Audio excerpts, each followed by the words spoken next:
Story ఒక ల్యాబొరేటరీని చూపించడంతో start అవుతుంది. కొంతమంది సైంటిస్ట్ హైలీ వాల్యుబుల్ పర్ఫ్యూమ్‌ని తయారు చేయడానికి చాలా కష్టపడుతూ ఉంటారు. వాళ్ళు ఆ పర్ఫ్యూమ్‌ని తయారు చేయడానికి ఒక రేర్ అయిన ఫ్లవర్‌ని వాడతారు. ఈ ఫ్లవర్ ప్రతి 100 సంవత్సరాలకి ఒక్కసారి మాత్రమే పూస్తుంది కాబట్టి అంత రేర్ ఇంకా స్పెషల్ అయింది. సైంటిస్ట్ అందరూ కూడా ఈ ఫ్లవర్‌ని ఉపయోగించుకొని వాళ్ళు అనుకున్న డిజైర్డ్ సెంట్‌ని అయితే ఆఖరికి క్రియేట్ చేయగలుగుతారు. నెక్స్ట్ మనకి మన హీరోని ఇంట్రడ్యూస్ చేస్తారు. హీరో ఆఫీస్‌కి వెళ్ళడానికి వాళ్ళు కొంచెం లేట్‌గా లెగుస్తాడు. అయినా సరే రోడ్ మీద వెళ్తూ ఉన్న చాలా మంది ఓల్డ్ పీపుల్ ఇంకా పూర్ పీపుల్ అందరికీ కూడా వీలైనంత సహాయం చేసి తన యొక్క సాఫ్ట్ ఇంకా కైండ్ హార్టెడ్ నేచర్ని మనందరికీ కూడా నిరూపిస్తాడు. అతను ఎక్కాల్సిన బస్ ఆల్మోస్ట్ కదిలిపోయే స్టేజ్ లో ఉన్నప్పుడు ఆ బస్ ని ఆపి మరీ లోపలికి ఎక్కుతాడు. బస్ డ్రైవర్ అతన్ని తిడతాడు. బస్ డ్రైవర్ తో పాటు రెగ్యులర్ ప్యాసింజర్స్ అందరూ కూడా హీరోని బాగా తిడతారు. ఎందుకంటే అతని వాళ్ళ ఒక్కరోజే కాదు ప్రతిరోజు ఇలాగా లేట్ గానే వస్తూ ఉంటాడు కాబట్టి. నెక్స్ట్ స్టాప్ లో ఒక అందమైన అమ్మాయి అయితే బస్ ఎక్కుతుంది. ఈ అమ్మాయి మన సినిమా యొక్క హీరోయిన్. యాక్చువల్ గా హీరో ఈ అమ్మాయిని ప్రతిరోజు చూడడానికి కావాలనే ఈ బస్ ని ఎక్కుతాడు. కొంచెం దూరం అయినా సరే తన జర్నీ. హీరో కార్ డీలర్షిప్ కంపెనీలో ఒక సేల్స్ మ్యాన్ గా పనిచేస్తున్నాడు. వాళ్ళ బాస్ పొద్దున్నే ఎంప్లాయీస్ అందరినీ కూడా తిట్టడం మొదలు పెడతాడు. అప్పుడు హీరో చాలా లేట్ గా వస్తాడు. హీరోకి డబుల్ తిట్లు పడతాయి. ఇంకా బాస్ కి హీరో యొక్క డ్రెస్సింగ్ సెన్స్ అస్సలు నచ్చలేదు కాబట్టి రేపటి నుంచి అతన్ని కొంచెం ప్రొఫెషనల్ గా రెడీ అయ్యి ఆఫీస్ కి రమ్మని కస్టమర్స్ అందరితో మర్యాదగా కూడా నడుచుకోమని తన యొక్క ఎంప్లాయీస్ అందరికి కూడా ఆర్డర్ వేస్తాడు. హీరో ఫ్రెండ్ హీరోని అడుగుతాడు, నువ్వు ప్రతిరోజు బస్ లో చూసే ఆ అమ్మాయితో కనీసం ఇవ్వాలన్న మాట్లాడావా? ఇంకా నీ మనసులో ఉన్న మాట అమ్మాయికి ఎప్పుడు చెప్తావు? నీ వల్ల కావట్లేదంటే చెప్పు, నేను నీకు డెమో చూపిస్తానని పక్కనే క్లీన్ చేస్తున్న ఒక అమ్మాయి దగ్గరికి వెళ్ళి ఆ అమ్మాయితో మాట్లాడడానికి ట్రై చేస్తాడు. ఆ పిల్లవాడిని లాగిపెట్టి ఒక్కటి పీకుతుంది. వాడి పరువు అక్కడే పోతుంది. మన హీరోకి కూడా కాన్ఫిడెన్స్ గాల్లో కలిసిపోతుంది. హీరోయిన్ ఒక ఫైనాన్స్ కంపెనీలో పనిచేస్తుంది. Most of the time heroine తన బెస్ట్ ఫ్రెండ్ తోనే టైం స్పెండ్ చేస్తుంది. ఆ అమ్మాయి ఏమో 24 గంటలు అబ్బాయిల గురించి ఆలోచిస్తుంది. దానికి కంప్లీట్ ఆపోజిట్ మన హీరోయిన్ కి అబ్బాయిల పైన ఇంట్రెస్టే ఉండదు. అంటే మీరు అనుకునే ఆ ఇంట్రెస్ట్ కాదు. హీరోయిన్ కి 5 ఏళ్ల క్రితమే తన ఎక్స్ బాయ్ ఫ్రెండ్ తో బ్రేకప్ అయిపోయి ఉంటుంది. వాడు మన హీరోయిన్ ని చీట్ చేసి ఉంటాడు. ఆ తర్వాత నుంచి హీరోయిన్ ప్రేమ పైన ఇంట్రెస్ట్ ని కోల్పోయి ఉంటుంది. అప్పటి నుంచి ఇప్పటి వరకు అసలు హీరోయిన్ కి ఇంకా అబ్బాయిల పైన ఇంట్రెస్టే కలగలేదు. తను ఏ అబ్బాయితో మాట్లాడడానికి కూడా ట్రై చేయలేదు. ఫ్రెండ్ ఏమో హీరోయిన్ గురించి టెన్షన్ పడడం మొదలు పెడుతుంది. నువ్వు ఇలానే ఉన్నావంటే నీకు పెళ్ళి ఎప్పుడు అవుతుంది, నీకు పిల్లలు ఎప్పుడు పుడతారు అని. అయినా హీరోయిన్ తన మాటలేమి పట్టించుకోదు. తర్వాత హీరోయిన్ ఇంకా తన ఫ్రెండ్ ఇద్దరు కూడా ఆఫీస్ యొక్క క్యాఫెటీరియాకి వచ్చి చూస్తే అక్కడ కాఫీని సర్వ్ చేయడానికి రెడీగా నుంచున్న వెయిటర్ ఇంకెవరో కాదు, హీరోయిన్ యొక్క ఆ ఎక్స్ బాయ్ ఫ్రెండ్ జాకీ అయి ఉంటాడు. ఇన్ని సంవత్సరాల తర్వాత వాడు ఇక్కడ పనిచేయడం ఏంటి అని హీరోయిన్ ఆశ్చర్యపోతుంది. అయినా సరే హీరోయిన్ చాలా నార్మల్ గానే బిహేవ్ చేస్తుంది. ఆమెకి కావాల్సిన కాఫీని ఆర్డర్ చేసుకుంటుంది. వాడు కూడా ఒక అరగంట వెయిట్ చేయమని ఆర్డర్ వచ్చేస్తుందని చాలా నార్మల్ గానే యాక్ట్ చేస్తాడు. నెక్స్ట్ సీన్ లో హీరో ఒక సూట్ కొనడానికి షోరూమ్ కి అయితే వస్తాడు. కానీ ఆ షోరూమ్ లో ఉన్న ప్రతి ఒక్క బ్లేజర్ కూడా చాలా ఎక్స్పెన్సివ్ గా ఉండడంతో అతని ఎక్స్ప్రెషన్ కంప్లీట్ గా చేంజ్ అయిపోతుంది. అక్కడి నుంచి వెళ్ళిపోదాం అనుకునే కరెక్ట్ టైం కి పొరపాటున హీరో వల్ల ఒక సూట్ అయితే చిరిగిపోతుంది. ఇప్పుడు ఆ సూట్ యొక్క బిల్ ని హీరోనే పే చేయాల్సి ఉంటుంది. ఎంప్లాయీస్ ఏమో ఆ సూట్ 20,000 అని చెప్తారు. హీరో యొక్క నెల జీతం 7,000 కూడా ఉండదు. నేను 3 నెలలు కష్టపడితే కానీ వచ్చే జీతం ఇప్పుడు చిరిగిపోయిన సూట్ మీద పెట్టాల్సి వస్తుందా అని చాలా బాధపడి ఇంతవరకు తను సేవ్ చేసుకున్న డబ్బులన్నిటినీ కూడా కట్టి మరి ఆ సూట్ ని ఆఫీస్ కి తెచ్చుకుంటాడు చాలా బాధగా. హీరో ఫ్రెండ్ బాధలో ఉన్న హీరోని కంఫర్ట్ చేద్దాం అనుకుంటాడు. ఏముంది, చిన్నగా చిరిగిపోతే మనం కవర్ చేయొచ్చులే, నేను ఒకసారి వేసుకొని చూస్తా ఆగు అని దాన్ని వేసుకోవడానికి ట్రై చేస్తాడు. అతనికి పట్టట్లేదు, అది ఇంకాస్త చిరిగిపోతుంది. ఇదంతా చూసిన హీరో ఇంకా ఏడుపుని ఆపుకోలేకపోతాడు. చిన్న బేబీ లాగా ఏడవడం మొదలు పెడతాడు. హీరోయిన్ ఇంటికి వస్తున్నప్పుడు ఎవరో హీరోయిన్ కి తెలియకుండా సీక్రెట్ గా తన యొక్క పిక్చర్స్ ని క్లిక్ చేస్తారు. ఇది నోటీస్ చేయని హీరోయిన్ అయితే స్ట్రైట్ గా ఇంటికే వచ్చేస్తుంది. ఇంట్లో హీరోయిన్ వాళ్ళ చెల్లి రాక్ స్టార్ అవుదామని ప్రిపరేషన్ లో ఉంటుంది. అందుకే పిచ్చి దానిలాగా కుప్పి గెంతులేస్తూ ఉంటే వాళ్ళ అమ్మ కూడా హీరోయిన్ వాళ్ళ చెల్లిని సపోర్ట్ చేస్తుంది. హీరోయిన్ ప్రతిరోజు ఆఫీస్ కి వెళ్లి కష్టపడి సంపాదిస్తున్న డబ్బులు మొత్తాన్ని కూడా వాళ్ళ అమ్మ ఇంకా చెల్లి ఇలాగా వృధా చేస్తూ ఉంటారు. అంతకుమించి ఇప్పుడు హీరోయిన్ ని వాళ్ళ అమ్మ తన చెల్లి కోసం ఒక కార్ కొనమని అడుగుతుంది. హీరోయిన్ దగ్గరే కార్ లేదు. వాళ్ళ చెల్లికి ఇప్పుడు కార్ కొనాలంట. ప్రతిరోజు 3 పూట్లు వాళ్ళు బయట నుంచే ఫుడ్ ఆర్డర్ చేసుకుంటారు. ఇంట్లో అసలు వంట వండడమే హీరోయిన్ ఎప్పుడు చూడలేదు. ఎన్ని కావాల్సిన అన్ని బట్టల్ని కొంటూ ఉంటారు.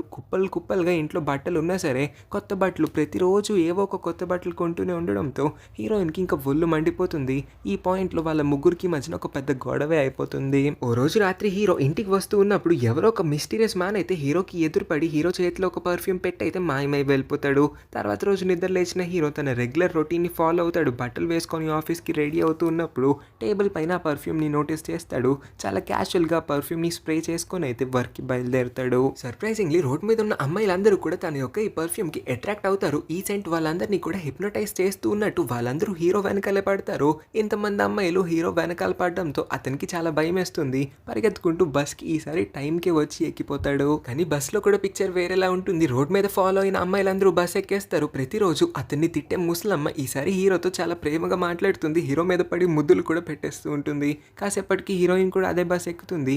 హీరోయిన్ కూడా పర్ఫ్యూమ్ వల్ల ఎఫెక్ట్ అయినట్టుగా మనకి కనిపిస్తుంది కానీ తను కంట్రోల్ చేసుకొని హీరో పక్కనే సీట్లోనే కూర్చుంటుంది. హీరోయిన్ ఇవాళ తను బస్సులో ఎక్స్పీరియన్స్ చేసిన ఆ సంఘటన గురించి తన బెస్ట్ ఫ్రెండ్కి చెప్పినప్పుడు, అమ్మయ్య 5 సంవత్సరాల తర్వాత నీకు మగవాసన తగిలినట్టుంది, ఇప్పటికన్నా నీ కళ్ళు ఒక అబ్బాయి పైన పడినందుకు నేను సంతోషిస్తున్నానని అంటుంది. తర్వాత మనకి చూపిస్తారు హీరోయిన్ ఎవరో గట్టిగానే స్టాక్ చేస్తూ ఉన్నారు. ఆమె యొక్క ప్రతి మూవ్ ని కూడా కంటిన్యూస్ గా అబ్జర్వ్ చేస్తూనే ఉన్నారు. ఇక్కడ మనందరి బ్రెయిన్స్ లో కూడా ఒక క్వశ్చన్ రేస్ అవుతుంది. హీరో ఇంకా హీరోయిన్ ని కలపడానికి ఎవరన్నా ఏమన్నా ట్రై చేస్తూనే ఈ ఎక్స్పెరిమెంట్ ని కండక్ట్ చేస్తున్నారా అని. పర్ఫ్యూమ్ వల్ల ఏదో ఒక మ్యాజిక్ జరుగుతుందని హీరో అబ్జర్వ్ చేశాడు కాబట్టి అదే ఎక్స్పెన్సివ్ షోరూమ్ కి అయితే వచ్చి ఎంప్లాయీ దగ్గరికి వెళ్ళి పర్ఫ్యూమ్ ని స్ప్రే చేసుకొని రీసెంట్ గా అతను పర్చేస్ చేసిన ఆ చిరిగిపోయిన సూట్ కి బదులు అతనికి అర్జెంట్ గా రీఫండ్ కావాలని రిక్వెస్ట్ చేసేసరికి ఆ అమ్మాయి యాక్సెప్ట్ చేస్తుందేమో అని మనం అనుకుంటాం కానీ సీన్ మొత్తం రివర్స్ గా అవుతుంది. షోరూమ్ లో ఉన్న అమ్మాయిలందరూ కూడా ఆ పర్ఫ్యూమ్ కి అట్రాక్ట్ అయిపోతారు. హిప్నటైజ్ అయిపోయినట్టు వాళ్ళందరూ మన హీరో వెనకాల పడిపోతూ ఉంటారు. హీరో వాళ్ళందరి నుంచి ఎలా తప్పించుకోవాలో తెలియక చాలా ఇబ్బంది పడిపోతాడు.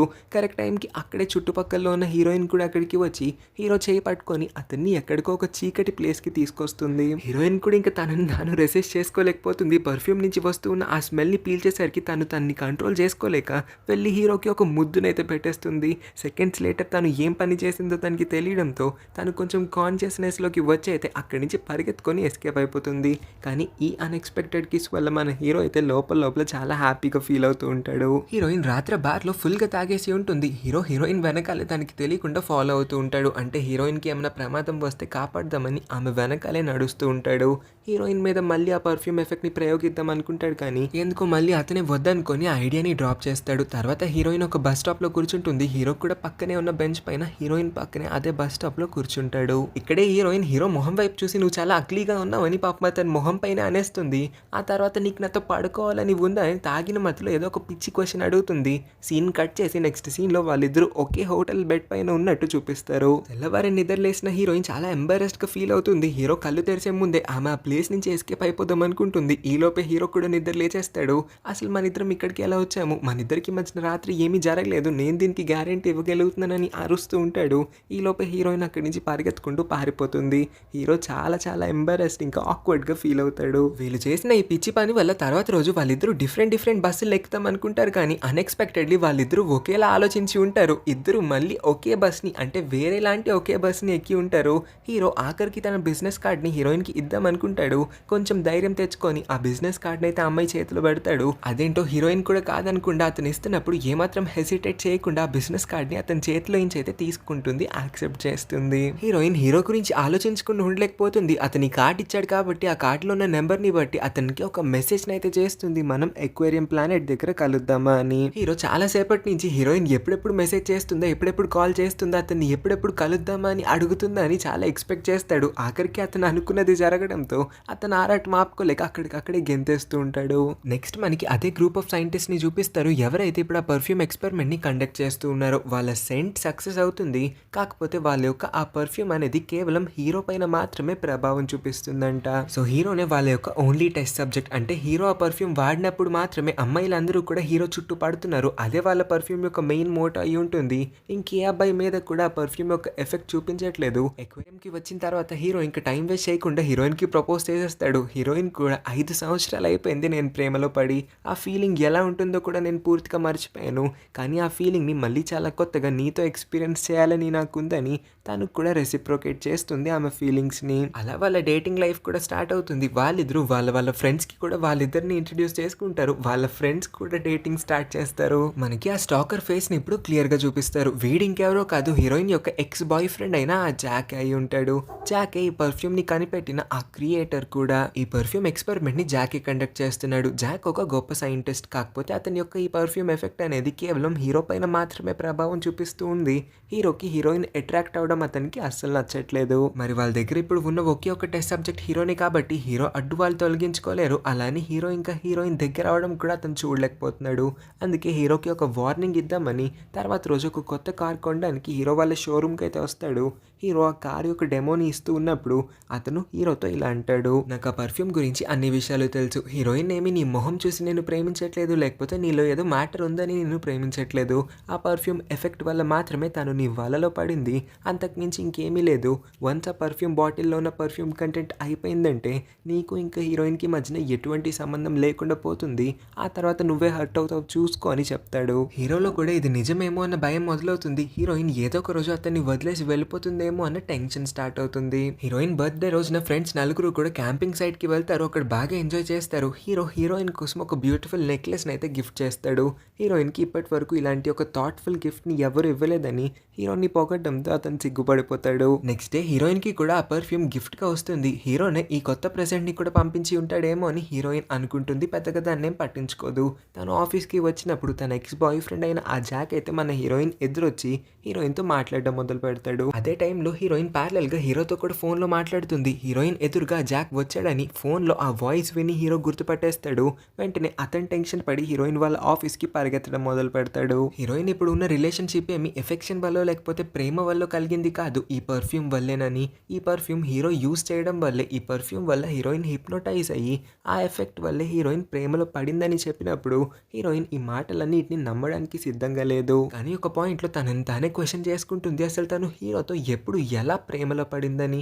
ఈ క్వశ్చన్ కి ఆన్సర్ తనకి కూడా దొరకలేదు కాబట్టి జాక్ యొక్క మాటలు నిజమేనేమో అని తను నమ్మడం మొదలు పెట్టింది. చాలా లేట్ గా హీరోయిన్ వాళ్ళ ఆఫీస్ కి వస్తాడు. వాళ్ళ ఆఫీస్ ఈ పాటికి క్లోజ్ కూడా అయిపోయి ఉంటుంది. హీరో కంటిన్యూస్ గా హీరోయిన్ కి కాల్ చేస్తాడు కానీ హీరోయిన్ అతని కాల్స్ ని ఏమీ లిఫ్ట్ చేయదు. తన బ్రెయిన్ లో ఇప్పుడు మొత్తం కూడా పర్ఫ్యూమ్ గురించి క్వశ్చన్స్ అని తిరుగుతూ ఉన్నాయి. కానీ మనసు మార్చుకున్న హీరోని కలిసి మన ప్రేమ నిజమేనా లేకపోతే ఈ పర్ఫ్యూమ్ వల్ల జరిగిందని అందరూ అంటున్నారు, అది నిజమా లేకపోతే ఏది నిజమో నువ్వు నాకు క్లియర్ గా క్లారిటీ ఇస్తావా లేదా అని అన్నప్పుడు మన ఇద్దరి మధ్యన మ్యూచువల్ అండర్స్టాండింగ్ ఉంది, ఎఫెక్షనే మన ఇద్దరిని కలిపిందని హీరో అబద్ధం చెప్తాడు. కానీ హీరో నిలబడుతూ ఉన్న టైంకి అతని పాకెట్ లో నుంచి ఆ పర్ఫ్యూమ్ అయితే కింద పడిపోతుంది. ఇంకా హీరోయిన్ కి చాలా కోపం వచ్చేస్తుంది. హీరో ఆమెకి అబద్ధం చెప్పాడు. ఇప్పటి వరకు వీళ్ళిద్దరి మధ్యన జరిగింది మొత్తము కూడా ఈ పర్ఫ్యూమ్ చేస్తూ ఉన్న ఈ హిప్నోటైజేషన్ వల్లే అని అర్థం చేసుకొని హీరోని అసహించుకొని అక్కడి నుంచి క్యాబ్ లో అయితే వెళ్ళిపోతుంది. ఈ పర్ఫ్యూమ్ గురించి ఇంకొన్ని డీటెయిల్స్ తెలుసుకోవడానికి హీరోయిన్ జాక్ వాళ్ళ ఇంటికి వస్తుంది. కానీ వాళ్ళ ఇంటికి వెళ్ళి చూస్తే జాక్ వాళ్ళ ఇంట్లో ఫుల్ గా అన్ని తన పిక్చర్స్ ఇంకా తన వీడియోసే ఉంటాయి. జాక్ తన్ని ఎప్పటి నుంచో ఫాలో చేస్తూ ఉన్న ఆ స్టాకర్ అని హీరోయిన్ కి ఆఖరికి అర్థమవుతుంది. కాసేపటికి హీరో కూడా హీరోయిన్ ని ఫాలో చేస్తూ జాక్ వాళ్ళ ఇంటికి వచ్చేస్తాడు. ఇక్కడ హీరోకి ఇంకా జాక్ కి మధ్యన ఒక ఫైట్ స్టార్ట్ అవుతుంది. అబ్బాయిలు ఇద్దరు గొడవ పడుతూ ఉంటారు. అదే టైం కి మన హీరోయిన్ చేతికి అయితే ఆ పర్ఫ్యూమ్ యొక్క last and final piece of bottle అయితే దొరుకుతుంది. హీరోయిన్ ఆ బాటిల్ ని పగలు కొట్టేద్దాం అనుకుంటుంది కానీ జాక్ లిటరల్లీ హీరోయిన్ ని అడుక్కుంటాడు. ఎందుకంటే ఆ పర్ఫ్యూమ్ ని తయారు చేయడానికి వాడే ఫ్లవర్ కేవలం 100 సంవత్సరాలకి ఒక్కసారి మాత్రమే పూస్తుంది. అందుకే హీరోయిన్ ని చాలా రిక్వెస్ట్ చేసుకుంటాడు. అయినా హీరోయిన్ అతని మాటల్ని వినిపించుకోకుండా తన నమ్మకాన్ని బ్రేక్ చేసిన ఈ పర్ఫ్యూమ్ ని అంత ఈజీగా వదిలిపెట్టాలనుకోలేదు. పైనుంచి కిందకి ఎత్తి కొట్టి ఆ బాటిల్ ని అయితే విరక్కొట్టేస్తుంది. So last and final piece of perfume bottle కూడా పగిలిపోయి వృధా అయిపోతుంది. హీరోయిన్ బయటకు వచ్చేస్తుంది. హీరోయిన్ వెనకాలే హీరో కూడా వస్తాడు. నిజంగా నాకు నీ పైన ఉన్న ఫీలింగ్స్ అన్ని కూడా జెన్యూన్, నా మాటల్ని నమ్మచ్చు కదా ప్లీజ్ అని అడిగినా సరే హీరోయిన్ అతని మాటల్ని నమ్మడానికి రెడీగా లేదు. అతని పైన ట్రస్ట్ మొత్తాన్ని కోల్పోయి ఉంటుంది కాబట్టి అక్కడి నుంచి ఏం మాట్లాడకుండా వెళ్ళిపోతుంది. సంవత్సరం తర్వాత సీన్ ని మనకి ఇప్పుడు చూపిస్తారు. హీరోయిన్ వాళ్ళ అమ్మ ఇంకా అక్క అంటే తన ఫ్యామిలీతో ఒక స్ట్రాంగ్ బాండ్ ని క్రియేట్ చేసుకోగలిగింది. వాళ్ళతో మంచిగా టైం స్పెండ్ చేస్తుంది కూడా. ఇంకో పక్క మన హీరో కూడా లైఫ్ లో సక్సీడ్ అయినట్టుగా మనకి కనిపిస్తాడు. ఎందుకంటే అతని కంపెనీలో అతనికి ప్రమోషన్ వస్తుంది. అతను ఒక మేనేజర్ అయి ఉంటాడు. దానికి మించి వాళ్ళ కంపెనీలోనే ఒక పెద్ద కార్ ని కూడా పర్చేస్ చేసుకున్నాడు. సొంత కార్ అతని దగ్గర ఉన్నా సరే అతని మనసు ఎందుకు ఇవాళ పబ్లిక్ బస్ ఎక్కమని ఒక హింట్ ఇస్తుంది. ఇంకేముంది చాలా వేగంగా ఆ బస్ ని పట్టుకోవడానికి వెళ్తాడు. ఇవాళ కూడా బస్ ని పట్టుకోవడానికి లేట్ గానే వస్తాడు. కానీ అతని చేంజ్ అయిన కొత్త అపీరెన్స్ ని చూసి డ్రైవర్ ఇంకా బామ్మ ఇద్దరు కూడా అతన్ని ఏమీ అనరు. ఎప్పుడు మన హీరోని తిట్టే ఈ ముసలమ్మ కూడా హీరో యొక్క ఈ ట్రాన్స్ఫర్మేషన్ ని చూసి అమ్యూజ్ అయిపోతుంది. అతని ఫ్యూచర్ కి అతనికి ఆల్ ది బెస్ట్ అని విష్ చేస్తుంది. నెక్స్ట్ స్టాప్ లో యథావిధిగా మన హీరోయిన్ కూడా ఇదే బస్ ఎక్కుతుంది. హీరోయిన్ ఇంకా అప్పట్లో హీరో తన బర్త్డే రోజు ఇచ్చిన అదే నెక్లెస్ ని వేసుకొని ఉంటుంది. ఆ నెక్లెస్ ని చూసిన హీరో చాలా హ్యాపీగా ఫీల్ అవుతాడు. ఆ అమ్మాయి కూడా మన హీరోని చూసి నవ్వుతుంది. సంవత్సరం అయిపోయినా సరే వాళ్ళిద్దరూ ఒకరిని ఒకరు మర్చిపోలేకపోయారు. చిన్న గ్యాప్ వచ్చింది అంతే వాళ్ళిద్దరి మధ్యన. మళ్ళీ వాళ్ళిద్దరూ కలిసిపోయినట్టుగా అయితే చూపించి ఈ స్టోరీని ఎండ్ చేస్తారు. ఈ స్టోరీ ఇంకా నా ఎక్స్ప్లెనేషన్ నచ్చితే ఈ వీడియోకి ఒక లైక్ చేసి మన ఛానల్ని కూడా సబ్స్క్రైబ్ చేసుకొని ఉంచండి.